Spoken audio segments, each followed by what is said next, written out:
Hey Star Citizen fans, it's Gloyd here from Renegade Squadron. Today I want to take the time to talk about the state of combat within Star Citizen, and what CIG can learn about Star Wars Squadrons to make Star Citizen a much more enjoyable game. First off, the most noticeable difference between Star Citizen and Squadrons is that Squadrons has a properly functioning power management system. For reference, this is currently the power system in Star Citizen. Alright guys, as we can see here, we have the power triangle from Star Citizen. However, the big problem with this is that it allocates all available power to a specific subsystem.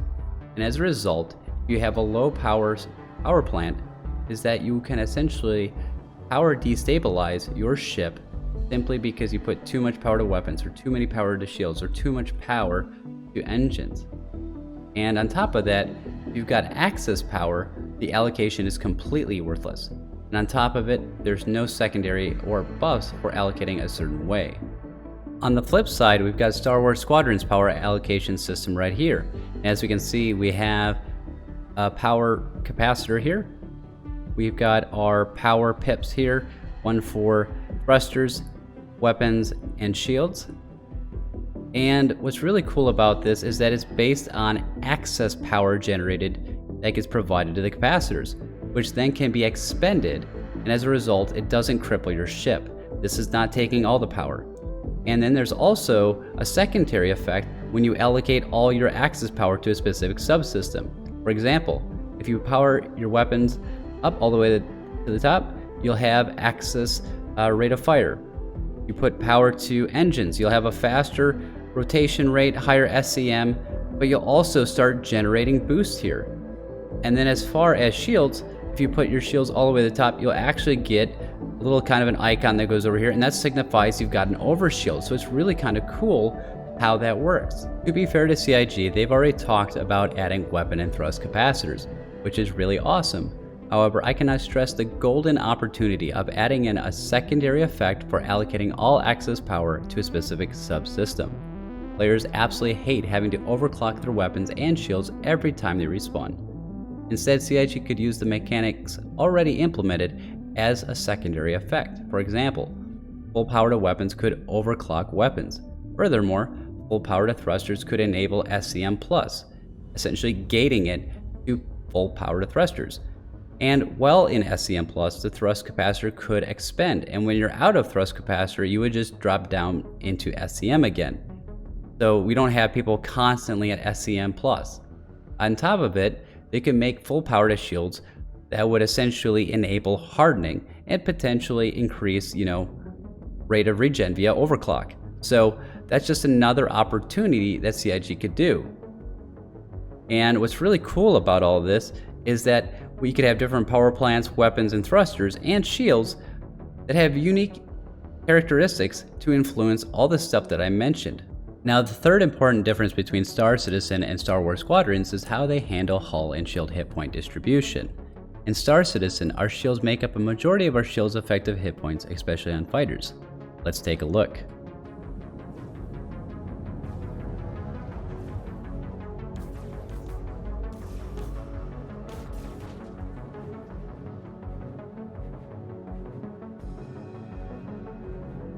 However, in Star Wars Squadrons, there are hull-only ships on the Empire side, and ships with equally split hit points between hull and shields on the Rebel side. Furthermore, it's worth noting that some of the ships can self-repair, but this isn't always available, and it doesn't always do a full repair. Now, this low hull to shield ratio leads to a major gameplay problem because applying lasting damage to a target before they disengage can be rather infuriating. This is especially true in the persistent universe, where groups of fighters can repeatedly make strafe runs against multi-crew ships or capitals without fear, even with buff turrets. Not only that, but it throws a massive wrench in the multi-crew and capital repair gameplay loop as it currently stands. Imagine shields going down, and now you have 5 seconds to make it from point A to point B, to even start repairing. The reality is that you're likely to die because the hull HP is too low. Now, if CIG ever implements armor hit points, that might be a way for us to essentially make it from point A to point B in a reasonable amount of time so we can actually start repairing it. Otherwise, if we don't have that armor, or we don't have, a large enough hull buffer, we'll just die before we even make it to that spot to repair it. Another problem is the way shield allocations are handled in Star Citizen. Allocating more shields to the front doesn't necessarily shift shields instantly as it does in Star Wars Squadrons, but rather sets the recharge allocation. In most dogfighting situations, it is absolute suicide to move shields under fire, as you'll actually lose shields doing so. In Star Wars Squadrons, you're heavily incentivized to manage your shields while under fire, and it works exceptionally well because the shields instantly shift. So CIG, please try and equalize the hull and the shield hit point values and make shield allocation instant. Lastly, the most important and the biggest difference between Star Citizen and Star Wars Squadrons is the flight model. Now, before I begin, I think it's important to point out to you what people mean by combat geometry, because there's good combat geometry and there's bad combat geometry. So I'm going to go ahead and show you some good combat geometry right here. Alright guys, as you can see, we've got two atmospheric planes engaging each other, and there's a ton of combat geometry. They're trying to fight for the position to get on each other's tails. So there's a good example of it. It's very frequent in atmospheric flight and in Star Wars Squadrons. As far as bad combat geometry, I want you to take a look at this nose-to-nose dogfighting clip. The reality is that Star Citizen has a very poor combat geometry, and you can see this between the top Euro player versus the top North American player in SE 3.10. You can see from the Euro player's perspective, he is backstrafing very hard, while the North American player is trying extremely hard, overheating, and getting shot in the face, all trying to catch up and outposition the Euro player to no avail. On the flip side, while Star Wars Squadron's flight model is only 3.5 DOF, it puts Star Citizen's 6 DOF flight model to absolute shame. There's a ton of positional and chase combat with very short periods of time where players are actually nose-to-nose or a merge pass. Let's take a look at this great, amazing combat geometry in these clips. Alright guys, in this first video I'm being chased by a TIE Interceptor. He's got my shields almost down. I'm trying to weave, trying to miss some shots with my rotation, and I dupe him around with the surrounding, and I go back, trying to find his buddy who's a TIE fighter. And I spot him, I start laying into him, and I get him killed. But at the same time, he found me again, that TIE Interceptor. I'm going evasive again, got power to engines, trying to get those shields back, and I notice I don't, so I scramble the missile. Again, boosting away, trying to shake him. And here I spin around, build that boost up, and I do kind of a drift to face him. I flip my shields to the front again, and I ram him with a bunch of rockets and lasers as well, and get that kill. And then as I'm recovering, I see my buddy's in trouble, and I go ahead and I help take out that TIE fighter that is on his tail. Alright guys, this time I'm in a TIE fighter, and we're engaging the rebel scum. This time I've got an A-wing, and I pop him, and now I've identified the X-wing. Using that sweet spot, trying to turn as sharp as possible. I try and lay into him, he gets behind cover. So I switch targets. And I go for their Logi, laying into him with rockets. Trying to get on his tail, pop him. I spot that X-wing from earlier. I start laying into him, I take him out. And I notice I'm starting to take some rocket damage. And I notice that I've got an A-wing after me. And I'm trying to win that turn battle. So I'm trying to rotate, trying to burn off a little bit, get some speed, and then get in that sweet spot again to face him again, and I pop him. You know, this is what good combat geometry looks like. You can have this type of gameplay where you normally wouldn't in Star Citizen. Why is Star Wars Squadron's more simplistic 3.5 DOF flight model so successful? It's because it's not as simple as it looks. There are three main factors that work here. 1, backstrafe is non-existent. There's no get out of jail free card or position combat killing backstrafe like we've seen in the video I showed earlier. If you overshoot your approach, you're going to pay for it. 2, power to thrusters increases rotation rate and velocity. And finally, the variable rotation rate system based on throttle position. And we saw that earlier in the video. When you reach that sweet spot at the center, it creates some player agency. Essentially what it does is it allows you to pick if you want to throttle down, to stay at that sweet spot, or throttle all the way up. It's not just this constant rate of rotation. And skill players can actually capitalize on this, because it could be different every time, depending on the situation. As a result, players aren't always facing each other, and because the rotation rates are slower everywhere but the center of the throttle, it encourages people to fly forward and heavily discourages people from slowing down and turreting. So what can CIG learn from all of this? Well, Star Citizen needs to address the backstrafe, add a dynamic rotation rate and SEM velocity system in if they want to create positional and chase combat.